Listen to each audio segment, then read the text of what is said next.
Okay, guys, welcome back. Right. So, I can need my notebook. And my excuse is I've been sick all week, so I need something to keep me on task. So, today's video is about using Rory Story Cube's original in order to create your NPCs or extra characters within your book. Okay? So, I had forgotten, any of you guys who are into gaming and like doing Dungeon Masters and being the Dungeon Master, and or even just writing solo adventures, which is one of the things I like to do. Sly Flourish, the Lazy Dungeon Master. He's where I originally heard about using Rory Story Cubes to do the NPCs, non-playing characters, if you're not a gamer. So anyway, when I ran across that again, and it was like, yes, because rewriting this story of the working title, Woman in White, there she is, I don't know if you can see that, but it's, I'm changing the whole thing. Absolutely nothing that you read on my blog is really going to be there, because characters are changing up. I was going to use Pickles and Piper, which I've used before for writing stories since, I don't know, early 2000s. And, sorry. And, it wasn't working.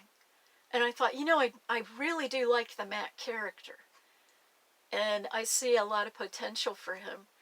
And I thought, well, okay, let's go for it. And I thought, well, I don't like having the mom and dad thing, because for some reason having Liz and Yossi together, his parents, there was just so much conflict going on that it was becoming an adult novel. I was like, I don't want to write for adults. I hate writing for adults. So I want to write for kids.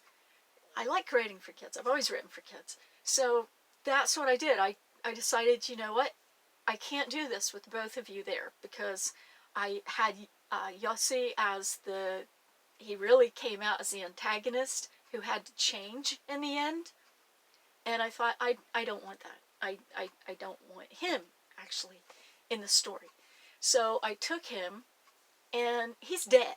I just killed him off. I don't know how he died. Maybe he died in a car crash. I don't know. Maybe he died of cancer. But he's dead. I got rid of him. And so I thought, okay, now it's just the way I like it. Writing single-parent stories with single parents is fun. It's a lot more fun. So I took Matt, and now it's just him and Liz. And now I'm having this debate. Do I still want to keep Lee in, or do I want to ditch him and use another character? Because I thought, if I throw Lee in, I've got two guys doing this whole thing. And I thought, what if I just toss all of them out and I just use Rosie? And that way I've eliminated more characters that I don't really want to have to deal with and figure out where they are in timelines and stuff. So that gave me Liz, Matt, and I think this morning I really did settle on Rosie and eliminated Little Lee and her brother Paul. Because in real life, Rosie and Paul and Lee and Little Lee does exist. All the Lees exist. They're down the road from me. And in fact, his sister is the one who let me know that the house around the corner, or down on the corner, used to be in the Underground Railroad. Well, the house doesn't exist anymore, but she grew up in it. So that, oh my gosh, that's just super cool. But anyways, okay, gotten off track. Sorry, guys. But anyway, I thought I need more, not a whole lot, but interesting characters that will help flesh out the neighborhood, and that will help Yossi, or not Yossi, but Matt and his mom solve the mystery of what's going on in the house, which we all know there's, jewelry, and there's secret codes and runes and stuff. Now that part stays. Anyway, So that's when, you know, when I did a bit of research and I was reminded about Sly Flourish. So I pulled these out, and then it got fun. If you're having a hard time coming up with like extra characters in your story, and you hate trying to create the characters, it takes a long time, and it drives you up the wall because you really just want to get on to that next stage, this is your answer. It really is. So here's how you do it. Like yesterday, I took the 3 dice, I closed my eyes, picked out 3 dice, I rolled them, and whatever popped up, that's what I used to create my character. So, like the first one, I had an apple. There was the tower, the medieval-looking tower, which can mean anything you want it to mean. So I had it mean history. Okay, so I put that as local history, and then there was magnifying glass, which I used for as research. So I put down that since I live in a farming community, and this is all based in my valley, I put he has an apple orchard, loves local history, and research. And when I finished it, it was like, oh my gosh, he could come in handy as a reference for Matt and his mom. This is excellent. So, well, Matt really, because his mom's just sort of like the side character in the end. But anyway, as time went on, I just kept coming up. I decided I'd go with 20 potential NPCs. No, not all 20 are going to be in here. But it's nice having a backup of who you're going to have. Excuse me.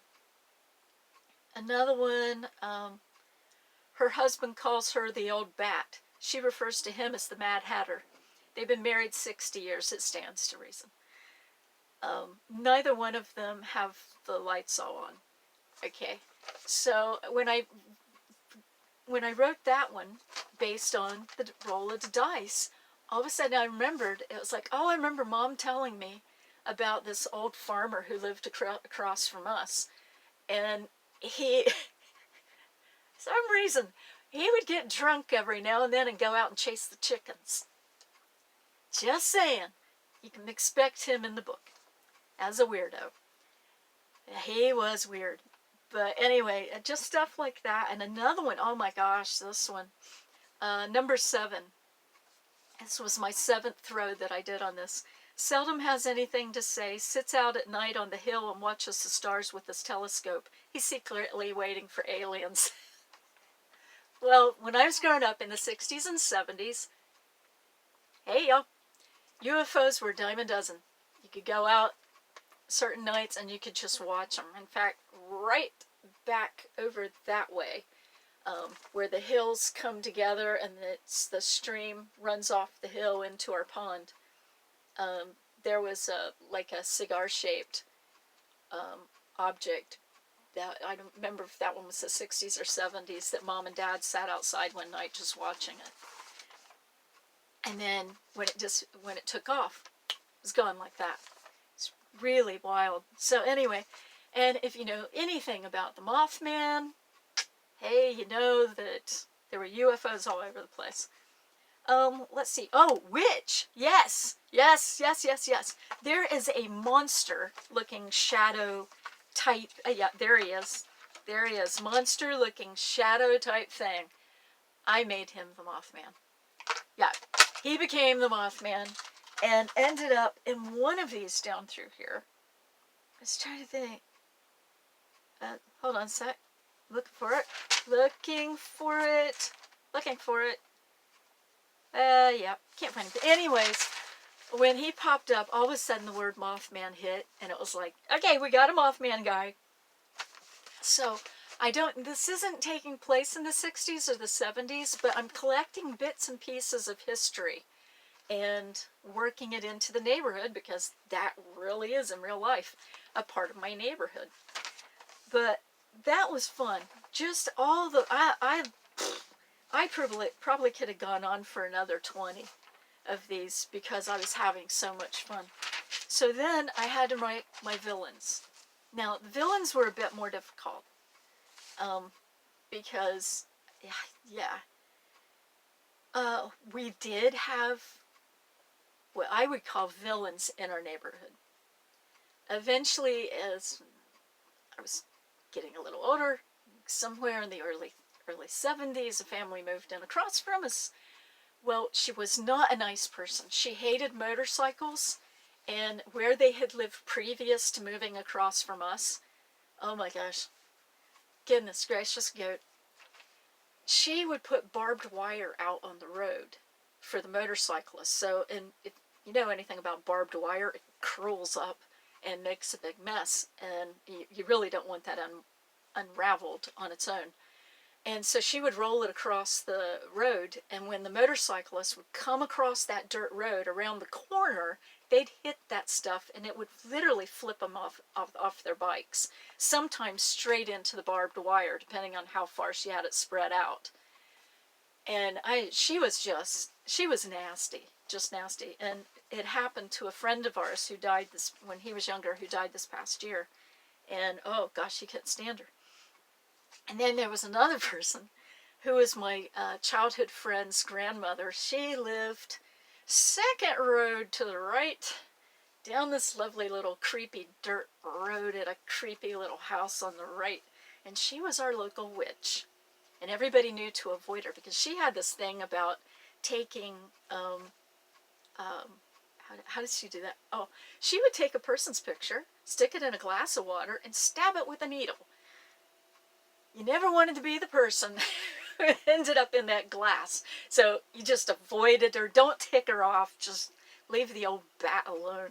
So anyway, she was our local witch. So if I went to rely on, antagonists, I got two right there that are possibilities. Sorry if my eyes are going back and forth. My camera lens is right there, but also the light ring is right in that spot, and it kind of hurts after a while. Okay, so with the villains, here's a few that I came up with. They say he was struck by lightning and it changed him. Few go near him after he was released from prison for drowning a neighbor in the creek. So I was like, okay, there could be something there. There was another one. They say the lights aren't on in his attic, and that inside his cane is a sword he once used to kill his wife. Now that would be interesting. For our valley, yeah, I could see that happening. Let's see. Is known to shoot trespassers with his bow and arrow. Possibility. There could be reasons for why he does that, aside from being unsociable and hating people on his property. Deep in the woods lives a strange man who they say lives in a tent, eats bugs like candy, and goes barefoot even in the winter. The kids say he's a skin changer. So, I mean, there's options all over the place. And as far as figuring out what they look like, I have what I call my story a day file. And in the back of this is called Story Builder. And I've got tabs on things. Chaotic Shiny is another great place to go for help. She has software you can download or just use the software on her website, chaoticshiny.com. And there's poem ideas, character ideas. So these are more character ideas. But what I like with hers is that she has descriptions done up of them. For instance, one, like when I got up here, a very short, solidly built old man with copper hair. Boom, I've got it. And then it goes on to describe his character a bit. So I do have things like this, but I really like the characters that came out of the Rory story cubes. But I can get the height and everything. A tall, lanky, chivalrous man with forest green eyes. Well, I used the tall, lanky, forest green eyes in the story of the Skull, which was Willard's last diary entry or something like that. Let's see. A humble man with numerous tattoos. Let's see. A tall, solidly built, proud woman with dark hazel eyes. She's got the descriptions right there. And for an NPC, you don't really need much because they're like going to basically they're all going to be one-shot characters, unless one, you know, like the history buff, local history buff, becomes more a part of the story.